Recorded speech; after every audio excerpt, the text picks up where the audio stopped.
এতিমের পাশে কেউ দাঁড়ায় না। অথচ নবী আমার জানালেন, এ যুবকেরা, তরুণেরা, বাপেরা, আল্লাহ নবী জানিয়ে দিলেন যে এতিমের মাথায় হাত বোলালো সে আমি রাসূলুল্লাহ আমার মাথা দিয়ে হাত বোলালো। যে এতিমকে খানা দিল সে আমি রাসূলুল্লাহ আমাকে খানা দিল। যে এতিমের পরনার কাপড় দিল সে যেন আমি মুহাম্মদ রাসূল আমাকে কাপড় দিল। আমি রাসূলুল্লাহ জানিয়ে দিয়ে যায় যে এতিমের পিপাসা মিটাবে আমি রাসূলুল্লাহ কিয়ামতের দিনে, যেদিন কৌসার ছাড়া অন্য কোনো পানি থাকবে না, পিপাসাতে কলিজা খানা ফেটে যাবে মানুষের। ওই কঠিন দিনেতে আমি রাসূলুল্লাহ এতিমদের যে পানি পান করাবে, ওই দিন আমি নবী তাদের পানি পান করাবো। আমাদেরকে আল্লাহ শ্রেষ্ঠ উম্মত করেছে। কেন? আমাদের এই দুটো কাজ। তাই কেউ খেতে পায়নি, খাওয়া দাও। কেউ বিমারের পাশে দাঁড়াও। কেউ অসহায়, তাকে আশ্রয় দাও। কারো বস্ত্র নেই, বস্ত্র দাও। আপনি বলবেন আমি তো নিজেই গরিব। এই গরিবটা কি মায়ের পেট থেকে হয়ে এসেছেন না নিজের তকদিরকে ফাটিয়েছেন? এটা তো ভাবতে হবে, এটা তো এইগুলো চিন্তা করতে হবে। তো এই যে কাজ, কেউ অত্যাচারী হচ্ছে তার পাশে দাঁড়িয়ে তাকে সাহায্য করে জালিমের হাত থেকে মজলুমকে বাঁচাও, এগুলো তো আল্লাহ আমাদের কাজ দিয়েছে, আমরা করছি। জানেরা, তরুণেরা, এ নবী পাকের প্রেমিকেরা, আল্লাহ পাক আমাদেরকে যে জন্য বানালে সেই কাজ যখন আমরা করছি না, আল্লাহ পাক তখন আমাদের উপর থেকে রহমতকে উঠিয়ে নিলেন। এই রহমত যখন উঠে গেল, শান্তি আজ আমাদের সংসারে নাই, শান্তি আজ আমাদের কারবারে নাই, শান্তি আজ আমাদের জীবনে নাই। এ না জওয়ানেরা, প্রতিটা মানুষ আজ বিমারগ্রস্ত হয়ে যাচ্ছে। প্রতিটা মানুষ আজকে ডিপ্রেশনের মধ্যে রয়েছে। প্রতিটা মানুষ আজকে দুনিয়ায় পেরেশানের মধ্যে রয়েছে। এর কারণ একটা, আল্লাহ রহমত আমাদের উপর থেকে উঠে যাচ্ছে। কেন উঠে যাচ্ছে? আমরা রাসূলুল্লাহ দাবি করি, কিন্তু রাসূলুল্লাহর প্রকৃত দাবি কারা করে? প্রকৃত রাসূলুল্লাহর প্রেমিক কারা হয়েছে? কারা নবী পাকের প্রকৃত প্রেমিক? আল্লাহ নবী জানিয়ে দিলেন, মান আহাব্বা সুন্নতি, যারা আমার সুন্নাতকে ভালোবাসলো, ফাকাদ আহাব্বানি, তারা আমি রাসূল আমাকে ভালোবাসলো।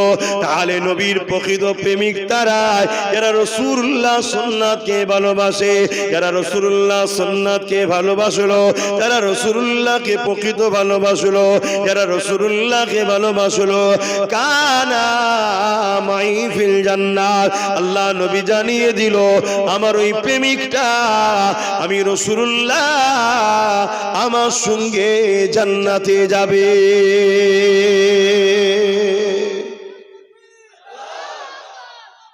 আল্লাহ জিন্দাবাদ, আল্লাহ। তাহলে নবীর প্রেম ছাড়া তো নাজাত নাই, না দুনিয়ায় কামিয়াবি না আখিরাতে কামিয়াবি। তা নবীর প্রেমিক প্রকৃত কে? রাসূল বলছে যে আমার সুন্নতকে মানে। নামাজ আল্লাহর হুকুম, কিন্তু এটা রাসূলুল্লাহ সুন্নত। সুন্নাত বলতে নবী যেটা করে, এটা যেমন আমাদেরকে আদায় করতে হবে।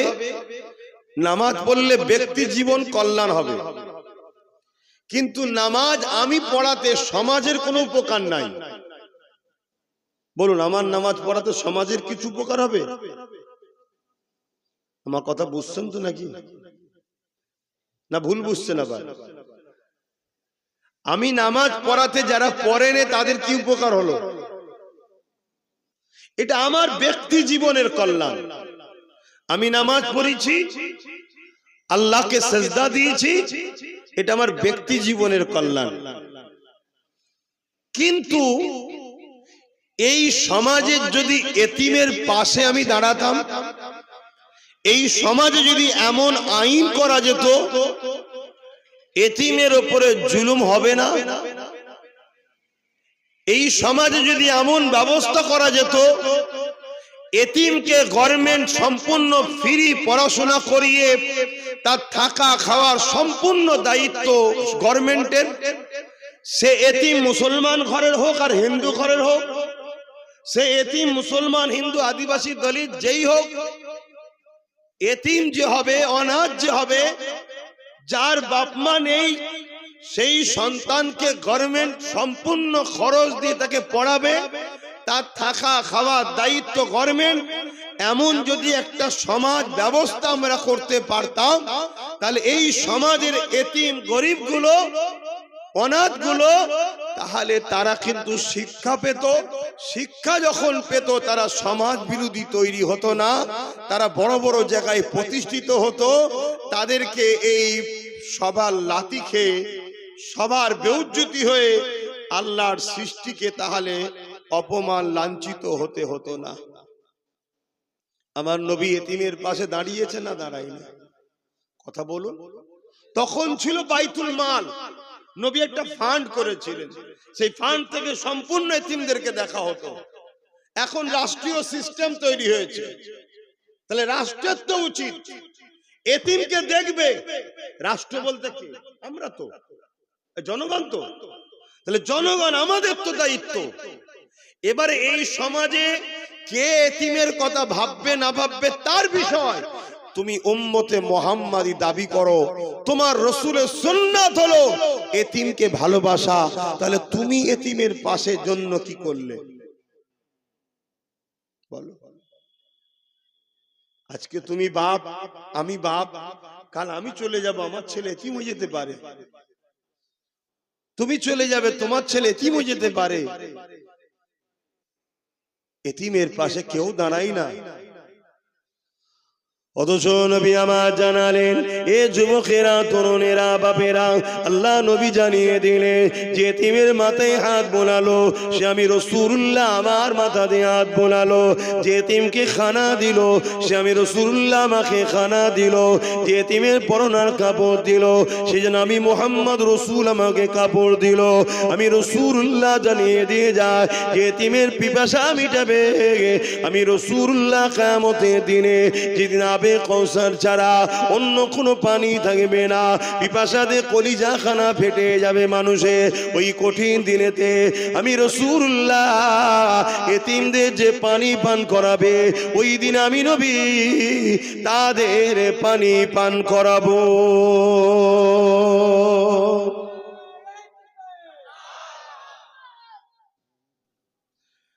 প্রেম আগুনে জ্বলে মরি, ও হে রাব্বানা,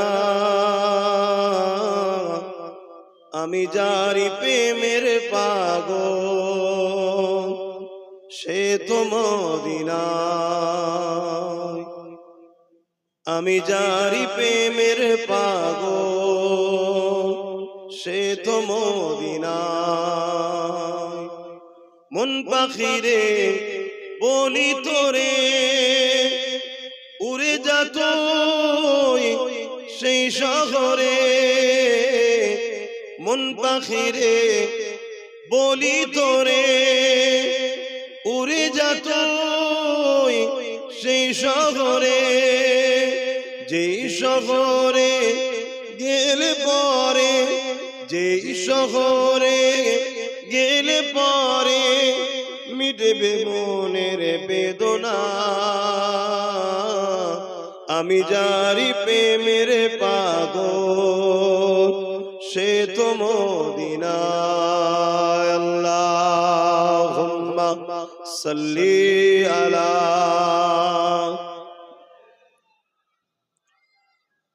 ওয়ালা আলি সাইয়্যিদিনা। আমার নওজওয়ানেরা, তরুণেরা, যুবকেরা, আল্লাহ নবী, নবী, দয়া নবী জানিয়ে দিলে এ দুনিয়া মানুষেরা আমি রাসূলুল্লাহকে মহব্বত তারা করে, এরা আমি নবী আমার সুন্নাতকে মানে, সুন্নাতকে ভালোবাসে।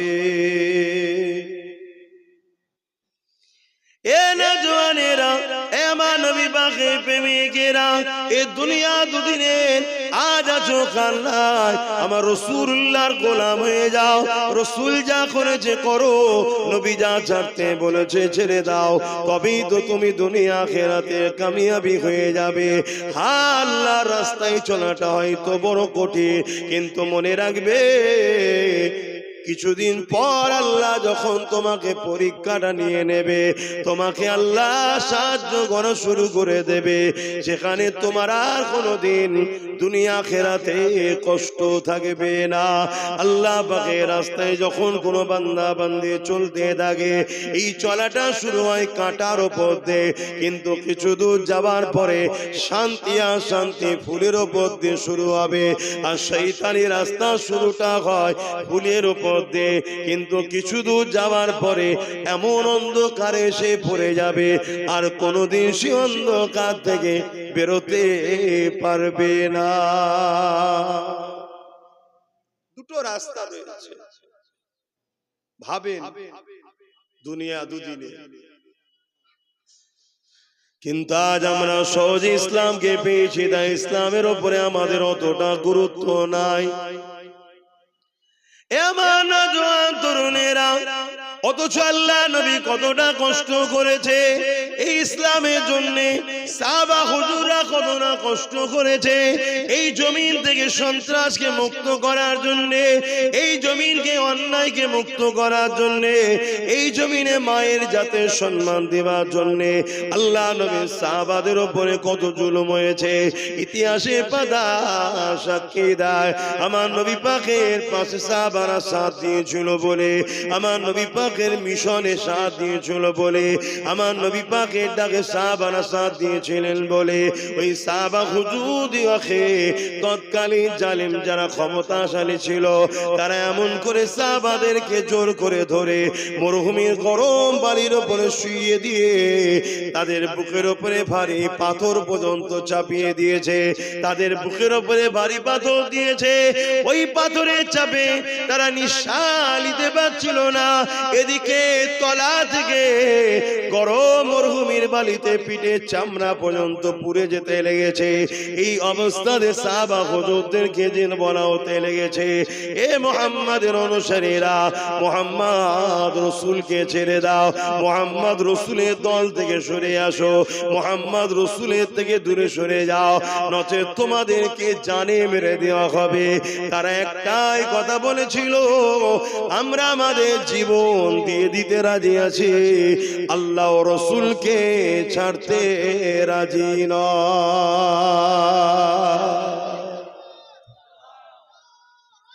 আল্লাহ আল্লাহ। আর আজকে আমরা মুসলমানদের মধ্যে লাখো কোটি মুসলমান আছে যাদেরকে কোনো চাপ দেওয়া হয় না, শুধু সামান্য কিছু ভিক্ষার কিছু ছোট ছোট পদ দেওয়া হয়েছে। আল্লাহর মসজিদ, মাদ্রাসা, কোরআন, ওয়াকাফকে ছেড়ে দিতে এরা রাজি আছে, কিন্তু দুনিয়ার মসজিদ, মাদ্রাসা, ওয়াকাফের দুশ্মনদের ছাড়তে এরা রাজি নাই।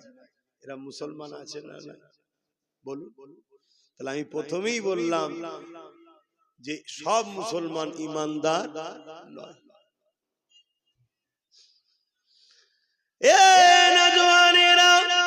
সেদিন কোন কষ্ট সাহাবা হুজুররা করেছিলেন এই জমিনের উপরে ন্যায়কে প্রতিষ্ঠিত করার জন্য, এই জমিনের উপরে অন্যায়কে মিটাবার জন্য সাহাবা হুজুরদের উপরে কত জুলুম হয়েছে।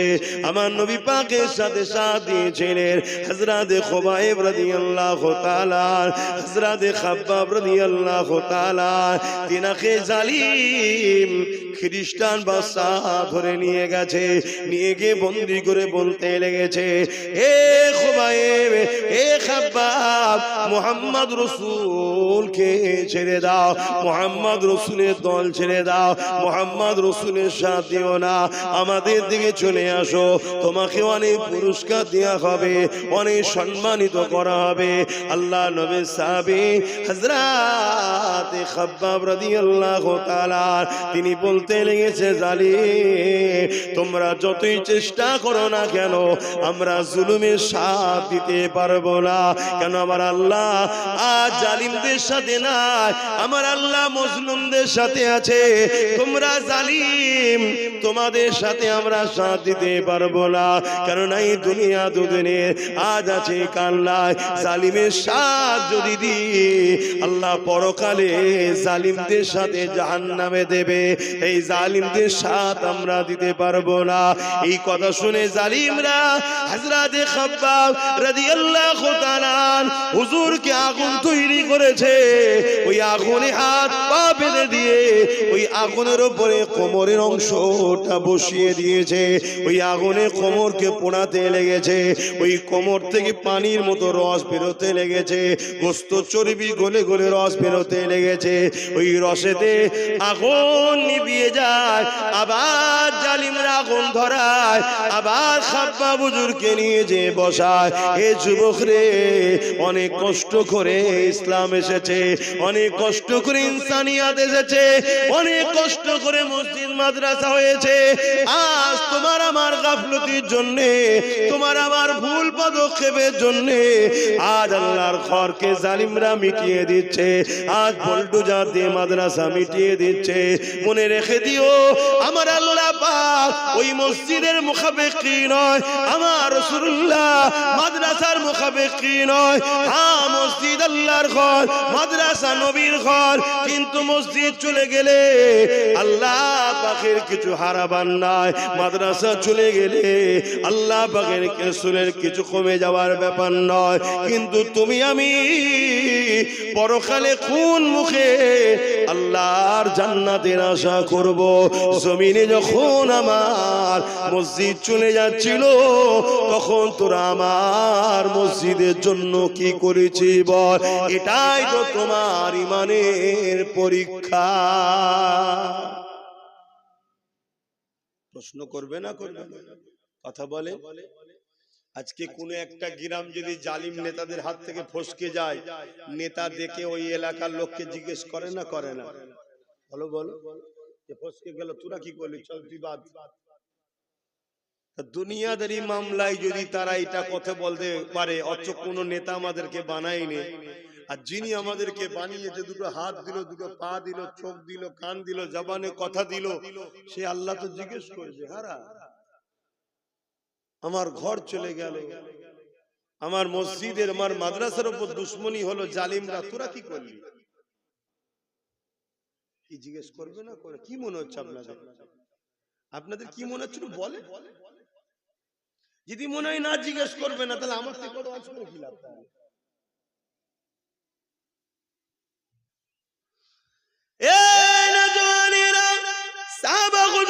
মার খেয়েছিলেন জালিমদের বিরোধী করার জন্য, আজ আমরা মার খাচ্ছি জালিমদের পক্ষপাতিত্ব করার জন্য। সাহাবা হুজুররা মার খেয়েছিলেন এতিম গরিবদের বাঁচাবার জন্য, আজ আমরা মার খাচ্ছি এতিম গরিবদেরকে যারা লুটছে তাদের জন্য। সাহাবা হুজুররা মার খেয়েছিলেন এই জমিনে সন্ত্রাস মুক্ত করার জন্য, এই জমিনে নারীদের অধিকার দেওয়ার জন্য, এই গরিবদের অধিকার দেওয়ার জন্য। আজ আমরা মার খাচ্ছি যাদেরকে আমরা ক্ষমতায় আল্লাহ সেই জালিম অত্যাচারী নারী বিদ্বেষীদের হাত থেকে। এ যুবকেরা, তরুণেরা, আজ আমরা ভারতের মুসলমান, এই ভারতবর্ষের পেপার গুলো খুলে দেখো, ভারতবর্ষের মিডিয়া গুলো খুলে দেখো, কম বেশি প্রতিদিন দেখতে পাবে কোনো না কোনো জায়গাতে গরিবের ঘরে বেটিদের উপরে অত্যাচার হচ্ছে। সেই মেয়েটার বয়স হয়তো 3 বছর, তাকেও ছাড়ছে না। সেই মেয়েটার বাচ্চাটার বয়স হয়তো 5 বছর, তাকেও ছাড়ছে না। সেই বাচ্চাটার কন্যাটার বয়স হয়তো 8 বছর, তাকেও ছাড়ছে না। এ ভারতের মুসলমান, অন্য লোকে কি করছে আমার দেখার দরকার নাই। মুসলমান তো তারা, নবীর উম্মত তো তারা, যারা দুনিয়াকে কাঁপিয়ে দিয়েছে, দেখিয়ে দিয়েছে নারীদের উপরে জুলুম হলে তাদের বিরুদ্ধে একদিন নয়, দুদিন নয়, বছর বছর পর্যন্ত লড়াই করেছে যে জাতি, ওই জাতিকেই তো বলা হয় মুসলমান। এ যুবকেরা, তরুণেরা, আজ আমরা এত খারাপ হয়ে গেলাম, আমরা নারীদের ইজ্জত বাঁচানো তো দূরের কথা, আজকে দুঃখের বিষয় আমরা তাদেরকেই সাপোর্ট করছি যারা ক্ষমতার জোরে টিকে রয়েছে, আর তাদের চামচাগণই নারীদের উপরে জুলুম করছে, তাদের আমরা গোলামি করতে লেগেছে। এই গোলামি এমন জায়গায় পৌঁছে গেল, এই গোলামি এমন জায়গায় পৌঁছে গেল, পুরো ভারতবর্ষের জমিনে গত দুদিন আগে বিহারের মুখ্যমন্ত্রী দেখা যাচ্ছে আমাদের ঘরের এক মেয়ের মুখের কাপড় ধরে টানছে। কেমন লাগলো দেখতে? খুশি তো?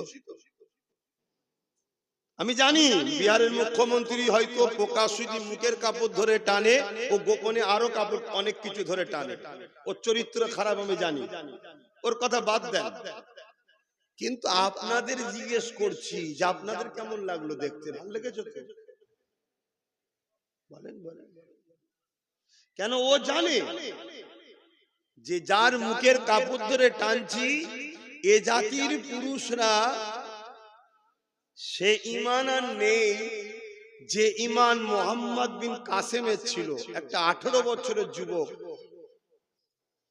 এক নারীর উপরে জুলুম হয়েছিল, খবর পেয়ে পুরো আক্রমণ করে ছিলেন তিনি।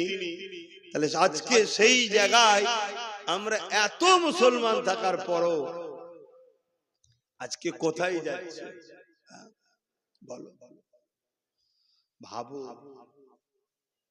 ভাবো। কে মাথা ঢাকবে, কে মুখ ঢাকবে, কে বুক ঢাকবে, কে আরো কিছু থাকবে, সেটা তার স্বাধীনতা। কেউ যদি প্রকাশ্য মুখ খুলতে পারে তার চরিত্রে আরো গোপনে অনেক কিছুই খুলতে পারে, এটা ভাবাটা স্বাভাবিক, তাই তো নাকি? কিন্তু সব কথা যাক, আমি আপনাকে প্রশ্ন করছি, এই অসভ্যতা এত মাথায় উঠলো কি করে? এতে কি আমাদের দোষ আছে? না, শুধু বাংলালে তো বলছি না, টোটাল মুসলিম সমাজকে বলছি, আমাদের দোষ আছে না? না, এখনো শুধরান, এখনো সময় আছে। লাভ লসের রঙ্ক করে করে করে করে করে করে করে করেই তো জিন্দেগি শেষ করে দিলেন। অঙ্ক সব বন্ধ করুন, একটাই কথা, যে আমার নয় আমি তার নয়, এই অঙ্ক করতে শিখুন। সব সবার ঘর গুছিয়ে নিচ্ছে আর তুমি শুধু সবার ঘরের কাজ করে বেড়াচ্ছ। সবাই সবার ঘর গুছিয়ে নিচ্ছে আর তুমি শুধু পরের ঘরে ঝাঁট দিয়ে বেড়াচ্ছ।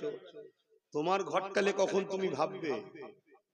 আমি বলবো না অন্যদের মতো জোর ঘর ভাঙো, ওর মেয়েটিকে তুলে নিয়ে আসো, যেমন বলছে, দেখছেন তো নাকি প্রকাশ্য মিডিয়াতে বলছে মুসলমানদের 10টা মেয়েকে তুলে নিয়ে আসতে পারলেই চাকরি পাবে। দেখেছেন আপনারা এই ভিডিওটা? কেউ মোবাইল গুলো নিয়ে কি করেন একটু দেখুন।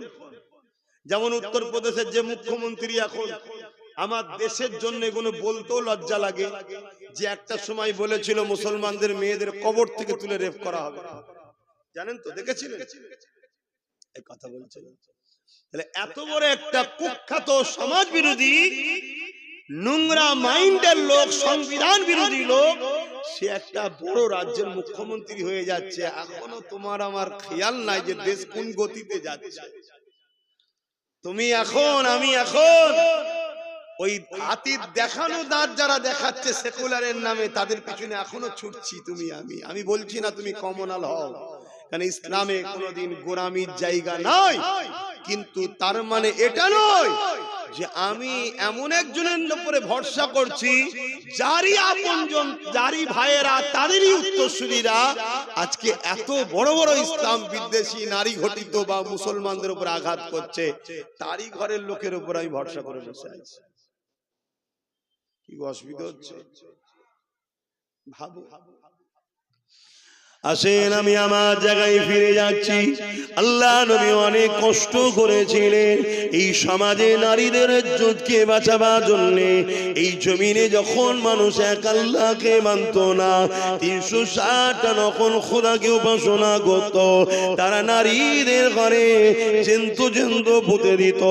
আল্লাহ নবী এসে তাদেরকে বুঝাতে লাগলে, এ মক্কা মানুষেরা, এ এলাকা মানুষেরা, এই রোমের মানুষেরা, পারস্যের মানুষেরা, এই পৃথিবীর মানুষেরা, কেন তোমরা নারীগুলোকে এত অবহেলা করো? কেন তোমরা নারীগুলোকে জন্তু মুতে দাও? তারা বলতে লেগেছিল নারীরা হলো অশুভ, নারীদের বাঁচার কোনো অধিকার নাই। আল্লাহ নবী বলেছিলেন না, নারী অশুভ নয়, নারী হলো সেই জিনিস আল্লাহ বা কন্যা সন্তানদের এত নিয়ামত করেছে। কারো ঘরে যদি প্রথম কন্যা সন্তান হয়, এর মানে ওই নারীর বাবাকে মহান স্রষ্টা আল্লাহ জান্নাতে সুসংবাদ দেয়। যুগে যুগে নারীদের উপরে জুলুম হয়েছে, আর নারীদেরকে ইজ্জত সম্মান ইসলাম দিয়েছে। জোরে বলুন সুবহানাল্লাহ। কিন্তু আজকে এই ভারতবর্ষের বুকে এমনও কথা শোনা যাচ্ছে, ইসলামের সম্বন্ধে মিথ্যাচার। এমনও শোনা যায় ইসলাম মে রেপ করা নাকি কোনো খারাপ বিষয় নয়। শোনা যায় না? যায় না? এটা এই যে মিথ্যাচার ইসলামের উপরে, এর কারণে আগামী দিন সর্ব জায়গায় মুসলিম পুরুষ তোমরা চারিদিকে মার খাবে। কেন? এই মিথ্যাচার এমন ভাবে ছড়ানো হবে, মুসলমান দেখলেই পিটবে। কথা বোঝা ঢুকছে? এটা একটা প্ল্যান তৈরি করা হচ্ছে।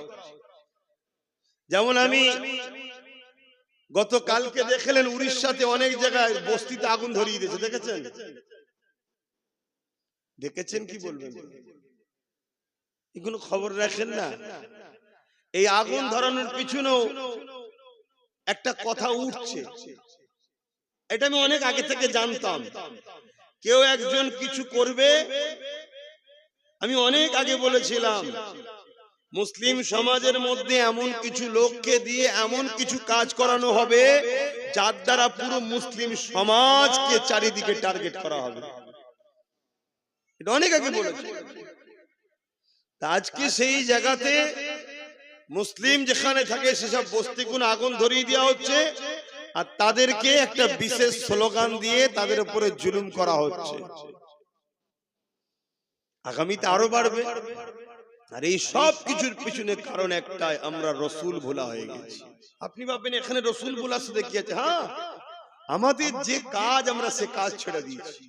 আমাদের কাজটাই হলো নায়ের সাথ দিয়া জুলুমের বিরোধী করা। কিন্তু আমরা এতদিন করছি কি? জুলুমের সাথ দিচ্ছি, নায়ের বিরোধী করছি। করেছি না করিনি? আজ নয়, আলহামদুলিল্লাহ অনেক বাপ ভাই মা বোন পরিবর্তন হচ্ছে, নবী বংশের আওলাদ নওশাদের সাথ দিচ্ছে, এটা ভিন্ন বিষয়। কিন্তু আমরা এই পাপের মধ্যে অন্যায়ের বিরুদ্ধে জড়িয়েছি না জড়াই? আজ নাই নতুন করে মানুষ চেঞ্জ হচ্ছে। তবে হ্যাঁ, এটা বলতে পারি এখনো আল্লাহর পক্ষ থেকে মার শুরু হয়ে যায়নি। এখনো সময় আছে তওবা আমাদের করে নেওয়া দরকার। এখনো টাইম আছে ফিরে আসা দরকার। এখনো টাইম আছে পরিবর্তন হওয়া দরকার। এ না জওয়ানেরা, তরুণেরা, আমার নবী পাকের প্রেমিকেরা, আরে আমার নবী সাহাবারা নবীকে কেমন মহব্বত করেছে, ওই মহব্বত তোমাকে আমাকে করতে হবে। রাসূলুল্লাহ সাথ দেওয়ার জন্য সাহাবা হুজুরকে নিয়ে গিয়ে শুলিতে চাপিয়ে চাপিয়ে এক এক করে শহীদ করে দিয়েছে। শত শেষে আল্লাহ নবীর সাহাবী হযরত খুবাইব রাদিয়াল্লাহু তাআলা তিনাকে শুলিয়ে কাছে নিয়ে এসে বলতে লেগেছে, এ খুবাইব, এবারে তোমাকে শুলিতে চাপানো হবে, এখনো সময় আছে, মুহাম্মদ রাসূলুল্লাহকে ছেড়ে দাও। আরে আমার রাসূলুল্লাহকে কেন ছাড়তে বলছে? আমার রাসূল ছিল জালিমদের বিরুদ্ধে, আর খুবাইব ছিল রাসূলুল্লাহর সাথে।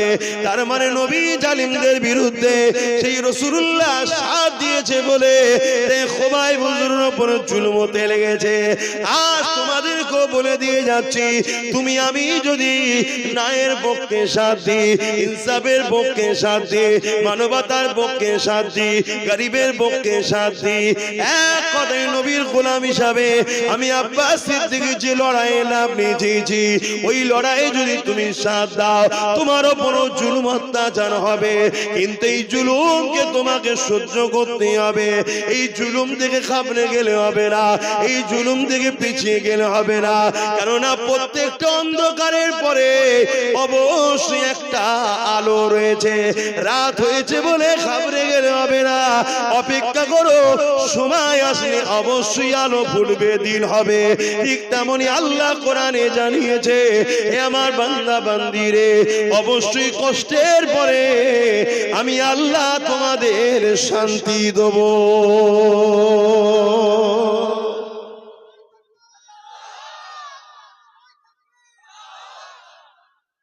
তার জন্য তো মজবুত হয়ে দাঁড়াতে হবে, ঘাবড়ে গেলে হবে?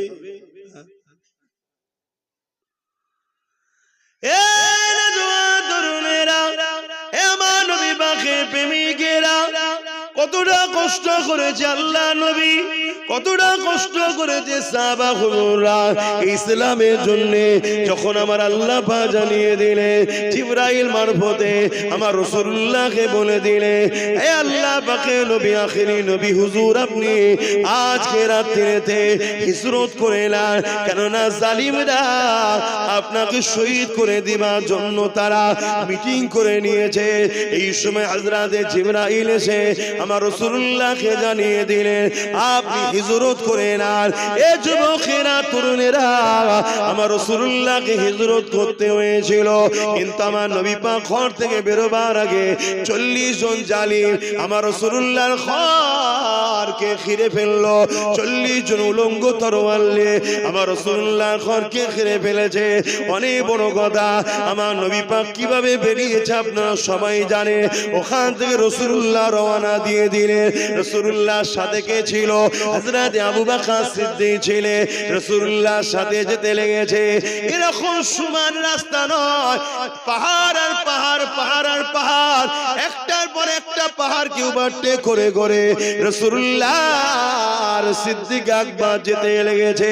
এত না কষ্ট কেন করতে হয়েছে? কি জন্য নবীর উপরে এত জুলুম হলো? না নবী ইনসাফের পক্ষে ছিল, নবী মানবতার পক্ষে ছিল, নবী গরিবের পক্ষে ছিল, নবী নারীর অধিকারের পক্ষে ছিল, নবী সন্ত্রাসদের বিরুদ্ধে ছিল, নবী জালিমদের বিরুদ্ধে ছিল। নবী এমন করে এই জমিনের উপরে সভ্যতা, ইনসাফ, ইনসানিয়াত প্রতিষ্ঠিত করতে চেয়েছিল। তাই রাসূলুল্লাহর বিরুদ্ধে তৎকালীন জালিম শাসকরা লেগেছিল। এ যুবকেরা, তরুণেরা, একটা সময় দেখা যায় আল্লাহ নবীর নূরের কদম থেকে রক্ত বেরোতে লেগেছে, পাথরের কোনার আঘাত লেগে। সিদ্দিক আকবর তখন বলতে লাগলে, ইয়া রাসূলুল্লাহ, হাবিবাল্লাহ, আপনি আমার পিঠ মুবারকে উঠুন, আমি আবু বকর আপনাকে পিঠে করে নিয়ে মদিনা ইয়াসরিবে পৌঁছে দেব। কোন জায়গায় বলছে? যেখানে এরকম সোজা রাস্তা নয়, পাথরে কোন রকম ধরে আটকে উঠকে করে উঠতে হচ্ছে। এই পাহাড় পার করে আবার নেবে আবার একটা পাহাড়, এই পাহাড়ের রাস্তায়। তখন এত গাড়ি যাবার পাহাড়ে যে রাস্তা করেছে তখন ছিল না, কাঁটা যুক্ত গাছ ভর্তি, যেখানে একবার পা স্লিপ হলে পুরো নিচই। এরকম একটা পথের ওপরে আবু বকর সিদ্দিক নিজে চলছে, তিনারও পা দিয়ে রক্ত বেরোচ্ছে। সেই অবস্থাতে হুজুরকে বলছে, হুজুর আপনি আমার পিঠে আসুন, এই সুযোগটা আবু বকরকে দিন। কিয়ামত দিন আল্লাহ বললে আমি তো বলবো, আল্লাহ আবু বকর আপনার হাবিবকে পিঠে তুলে ঘুরেছে। জোরে বলুন সুবহানাল্লাহ। ভাবু মোহব্বত কাকে বলে? আর আমার রাসূলের উপরে এই জুলুমটা কেন? নবী অন্যায়ের বিরুদ্ধে ছিল, জালিমের বিরুদ্ধে ছিল। আমি আপনাকে আবার একবার বলছি, প্রকৃত প্রেমিক তো সে যে নবীর সুন্নাতকে মানে। অনেকে আছে মুখে দাড়ি রেখেছে, কেন রেখেছেন? না নবীর সুন্নাত। মাথায় টুপি দিয়েছেন, কেন? নবীর সুন্নাত। ভালো কথা, ভালো কথা। যেমন আমাদেরকে বলা হয় যে ফরজ ছেড়ে দিয়ে সুন্নত ওয়াজিব এই নফল নিয়ে টানাটানি করছো, বলে না? বলে না? কেন? নফলটাও ভালো কাজ, কিন্তু ফরজটা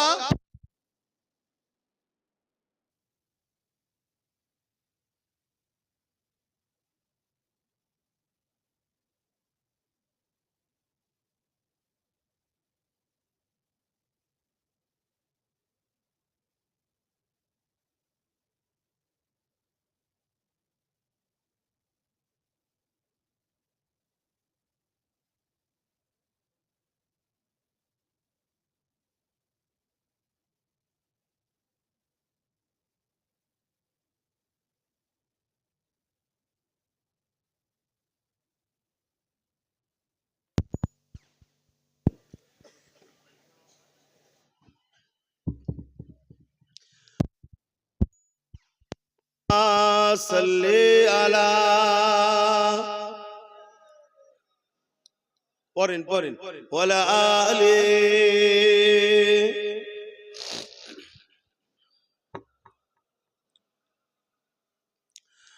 যাদের হৃদয়ে আছে আল্লাহর ভয়, তারা কখনো নবী ভুলে যায় না। আল্লাহর প্রেম ছাড়া এই দুনিয়ায় কারো কাছে কোনো কিছু চাই না। যাদের হৃদয়ে আছে আল্লাহর ভয়, তারা কখনো নবী ভুলে যায় না। আল্লাহ প্রেম ছাড়া এই দুনিয়ায় কারো কাছে কোনো কিছু চাই না। রাতের আঁধারে যারা সিজদাতে রয়, দু চোখের আঁসুতে নদী যেন বয়। রাতের আঁধারে যারা সিজদাতে রয়, দু চোখের আঁসুতে নদী যেন বয়। চলো না ঘাচানি যত আসো, চলো না ঘাচানি যত আসো, পিছনে ফিরো তাকায় না। যাদের হৃদয়ে আছে আল্লাহর ভয়, তারা কখনো নবী ভুলে যায় না। আল্লাহ প্রেম ছাড়া এই দুনিয়ায় কারো কাছে কোনো কিছু চাই না। দিন কায়েমের পথে যারা অবিচল, তারা হলো আল্লাহর প্রিয়জন। দিন কায়েমের পথে যারা অবিচল, তারা হলো আল্লাহর প্রিয়জন। বাতিলের কাছে যারা হার মানে না, বাতিলের কাছে যারা হার মানে না, সংগ্রাম করে যায় অমরণ। যাদের হৃদয়ে আছে আল্লাহর ভয়, তারা কখনো নবী ভুলে যায় না। আল্লাহ প্রেম ছাড়া এই দুনিয়া কারো কাছে কোনো কিছু চাই না। রাতে আঁধারে যারা সিজদাতে রয়, দু চোখের আঁসুতে নদী যেন বয়। রাতের আঁধারে যারা সিজদাতে রয়, দু চোখের স্রোতে নদী যেন বয়, চলো না জানি যত আসো, চলো না জানি যত আসো, পিছনে ফিরো তাকায় না যাদের হৃদয়ে আছে আল্লাহর ভয়, তারা কখনো নবী ভুলে যায় না। আল্লাহুম্মা সাল্লি আলা।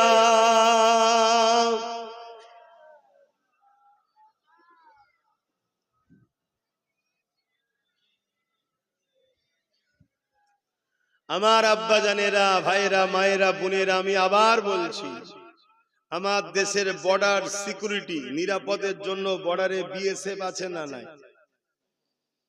কেন রাখা হয়েছে? যাতে বাইরের শক্তি আমার দেশের উপরে হামলা না করে, বা দেশের কোন মধ্যে কেউ গাদ্দার বা দেশের মাল ইদিক উদিক সরকারি আইন ছাড়া অবৈধভাবে কেউ যেন লেনদেন না করতে পারে, দেশের ক্ষতি না হয়। বা সেনা আছে কি জন্যে? যাতে দেশের উপরে কেউ হামলা করলে প্রতিরোধ করবে, তাই তো নাকি? এজন্য তাদেরকে মাইনে দেওয়া হয়, তৈরি করা হয়েছে। তো উম্মতে মুহাম্মাদি, আল্লাহ তোমাকে আমাকে জমিনে পাঠিয়েছে এই কারণে, এই জমিনের উপরে কেউ অন্যায় করলে তাকে দমন করার জন্য। তুমি কেন বুঝছো না? তুমি মনে করেছো আমাকে নামাজ পড়তে শুধু আল্লাহ পাঠিয়েছে, তুমি মনে করেছো আমাকে শুধু রোজা রাখতে আল্লাহ পাঠিয়েছে। এটাই তো তোমার ভুল কনসেপ্ট হয়েছে। নামাজ রোজা যেমন তোমাকে আল্লাহ হুকুম দিয়েছে, ঠিক তেমনি খোদার্থ মানুষকে খানা দিবার হুকুম, আর খোদার্থ মানুষের উপরে কেউ জুলুম করলে তার বিরুদ্ধে লড়াই করার হুকুম আল্লাহ দিয়েছে। জোরে বলো সুবহানাল্লাহ। তাতে তুমি পলিসি তৈরি করতে পারো, বিভিন্ন রুট তৈরি করতে পারো, বিভিন্ন প্ল্যান পরিকল্পনা করতে পারো, কিন্তু মিশন তোমার একটাই হবে, আমি জুলুমকে খতম করব, ন্যায়কে প্রতিষ্ঠিত করব। এটা তোমার কাজ। আর নামাজ ব্যক্তিগত, রোজা ব্যক্তিগত ইবাদত, হজ তোমাকে মালদার করেছে আল্লাহর ঘর দেখে আসো, ব্যক্তিগত। যাকাত আল্লাহ দিয়েছে তোমাকে, এটা শতকরা গরিবকে 2.5 টাকা দিতে হবে, এটা তোমার কাজ।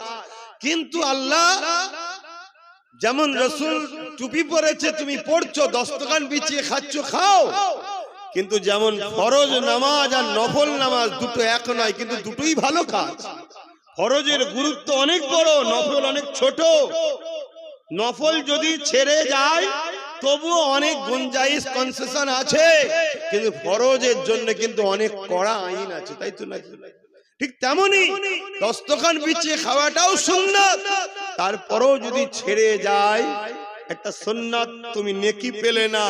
কিন্তু আমার রাসূলুল্লাহর অনেক বড় সুন্নাত হলো সন্ত্রাস জালিম শাসকদের বিরুদ্ধে যুদ্ধ করে ওই সমাজের মানুষকে জালিম নেতাদের হাত থেকে বাঁচানো, এটা নবীর সুন্নাত। জোরে বললেন না সুবহানাল্লাহ?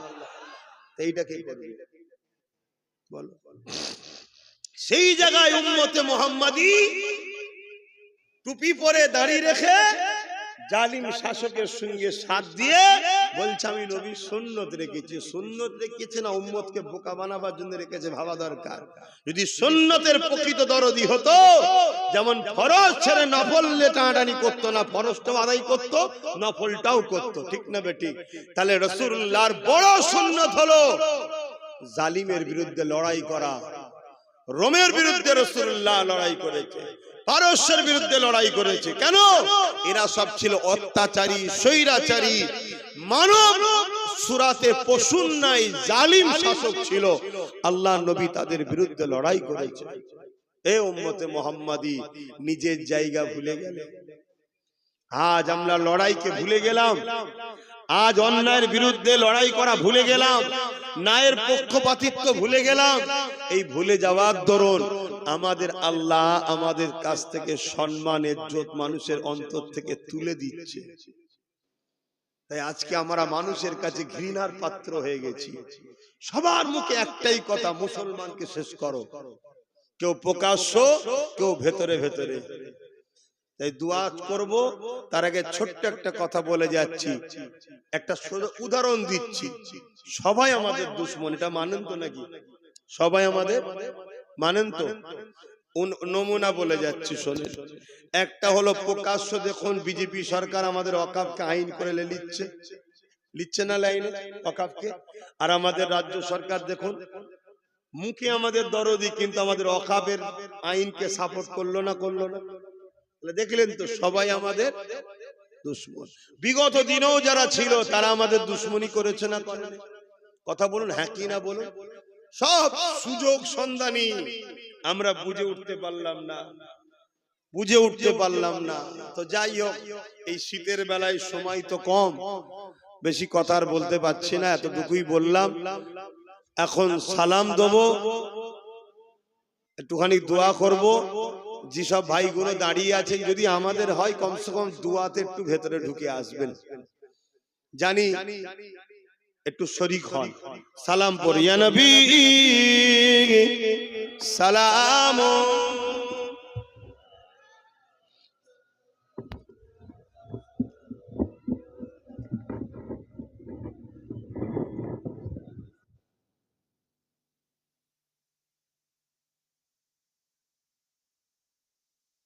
সরে সরে আসেন, ভাইগুলোকে একটু আসতে দেন। আর তো 10 মিনিট 15 মিনিট সময় আছে, একসাথে বসে কমসে কম দোয়ায় শরীক হন।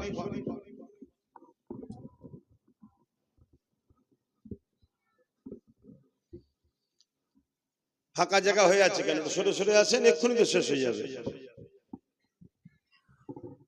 কমসে কম দোয়াটা সবাই এক জায়গায় বসে চাইবে। তাহলে আল বাদরু আলাইনা মিন শানিয়াতিল ওয়াদাই ওয়াজাবা শুকরু আলাইনা মাদা লিল্লাহ আহিদাই ইয়া নবী সালাম ইয়া রাসূল ইয়া হাবিব সালাম।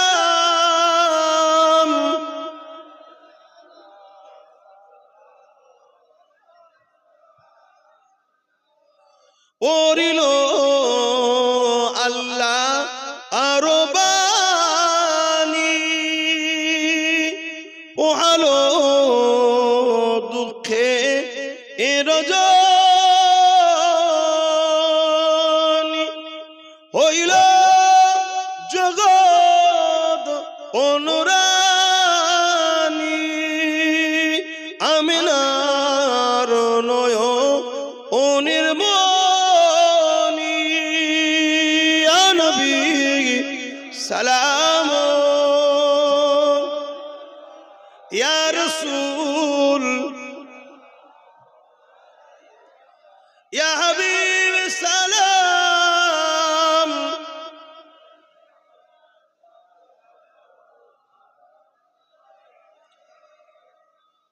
তোমরা ওই কজন উপরে রয়ে গেলে কেন?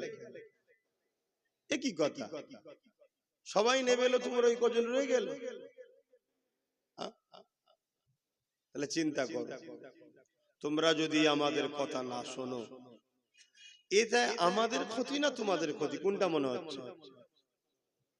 আমার ক্ষতি হবে মনে হচ্ছে? তোমাদের ক্ষতি হবে। আমার কি সমস্যা আছে?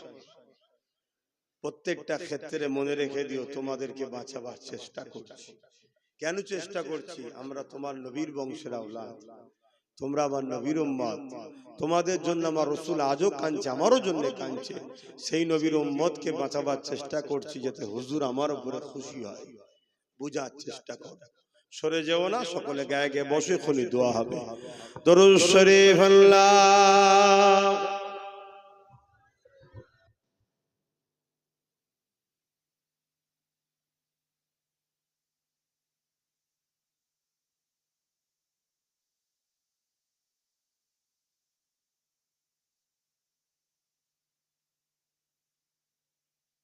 বিসমিল্লাহ শরীফের সঙ্গে 11 বার দরুদ শরীফ, 3 বার শরীফ, 10 বার ইখলাসি তেলাওয়াত হবে। এবং পাশাপাশি একটা ছোট্ট কথা, এই মাহফিলে এসেছেন, আল্লাহ এই মাহফিলকে কবুল করেন। ছেলেরা যাচ্ছে, যার যা খুশি একটু শরীক হন। ছেলেরা যাচ্ছে, যার যা খুশি একটু শরীক হন। আর বাকি তেলাওয়াত করেন সবাই। এখনই দোয়া হবে, কেন নামাজ আছে, 4:30টার মধ্যে শেষ হবে, তারপরে নামাজ আদায় হবে ইনশাআল্লাহ।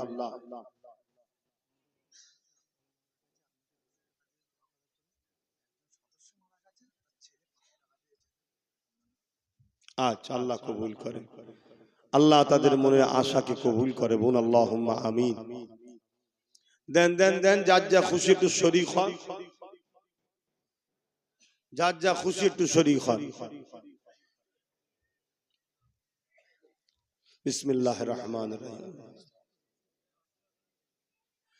এই যে আপনাদের ঘরে বললাম, আপনারা সবাই চলে আসলেন, এইটা কতটা যে আপনারা নিজেদের উপকার করলেন এটা আপনারা নিজেরা বুঝতে পারছেন না। যখন মুসলমান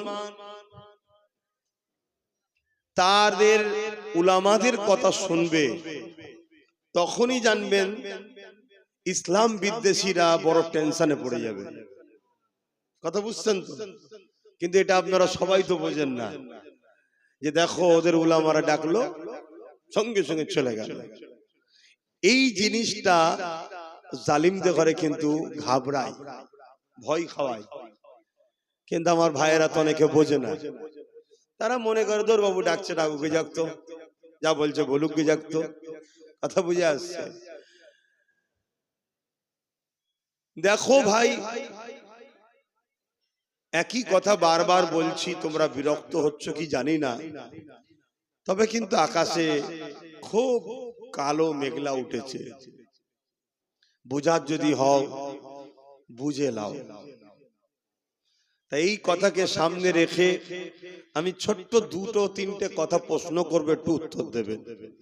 কেউ মসজিদ ভাঙছে, মাদ্রাসা ভাঙছে, কবরস্থান ঈদগাহকে ভাঙছে, তার যদি তুমি সাথ দাও, তুমি কি মসজিদ মাদ্রাসা কবরস্থান ঈদগাহ দুশ্মন না বন্ধু? জোরে বলো। আর যে মসজিদ মাদ্রাসার দুশ্মন হয় তার মধ্যে ঈমান থাকে? দ্বিতীয় নম্বর কথা, তোমার বাপ দাদুর কবর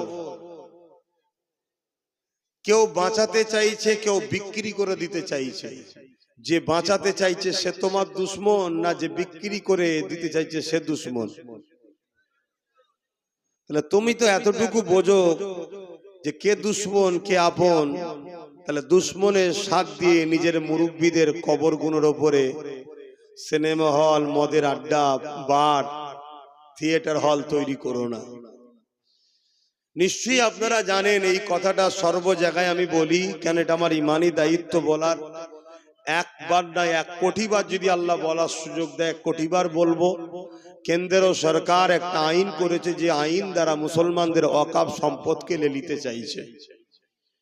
যেমন মুসলমানদের ওয়াকফ আছে, হিন্দু ভাইদেরও সম্পদ আছে, দেওবত্ত সম্পদ, আরো অনেক ধর্মের আছে, তাদের সবটা নিজ নিজ দায়িত্বে সব যেমন ছিল থাকবে। শুধু মুসলমানদের সম্পদটাকে কেড়ে নিচ্ছে। এই কেড়ে নিবার কারণ মুসলমানদের হয়ে বলার কেউ নেই, এক। দ্বিতীয় নম্বর কথা, ভারতবর্ষে একটা মহল তৈরি করা হচ্ছে যেখানে মুসলমানদেরকে দ্বিতীয় ক্যাটাগরির নাগরিক গোলাম হিসাবে রাখবে। যারা গোলাম হিসাবে থাকতে পারবে না তাদেরকে হয় মেরে দেবে, না হয় তাড়িয়ে দেবে, দুটোর মধ্যে একটা।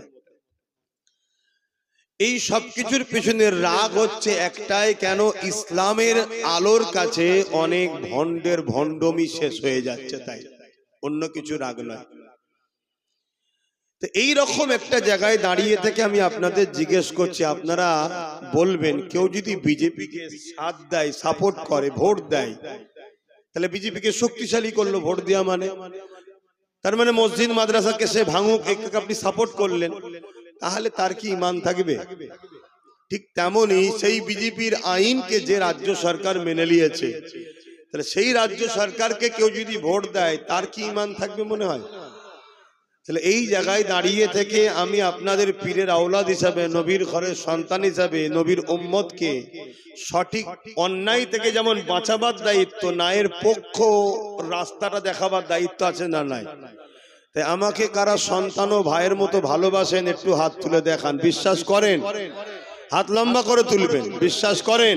আলহামদুলিল্লাহ। যারা হাত তুলেছেন তাদের উদ্দেশ্যে হাত নামান।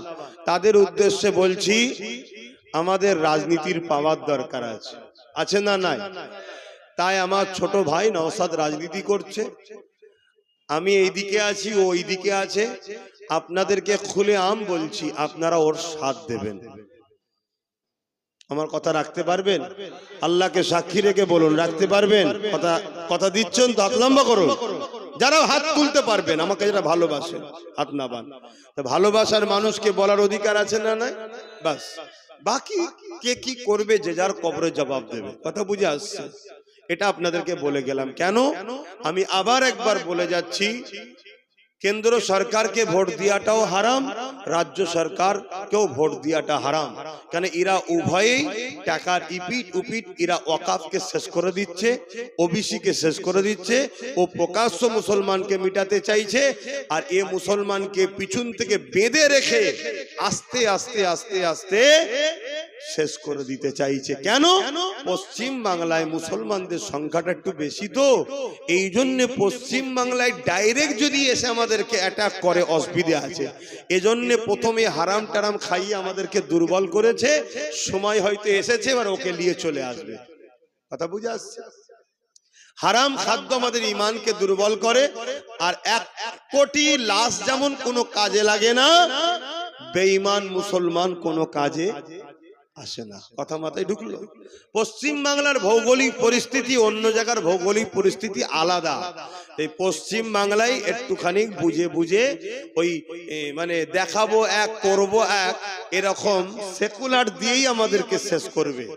এই জায়গায় আমি আপনাদেরকে বলবো, কে ভালো কে খারাপ দেখার দরকার নেই। নবীর বংশের আওলাদ নওশাদ সিদ্দিকী রাজনীতি করছে।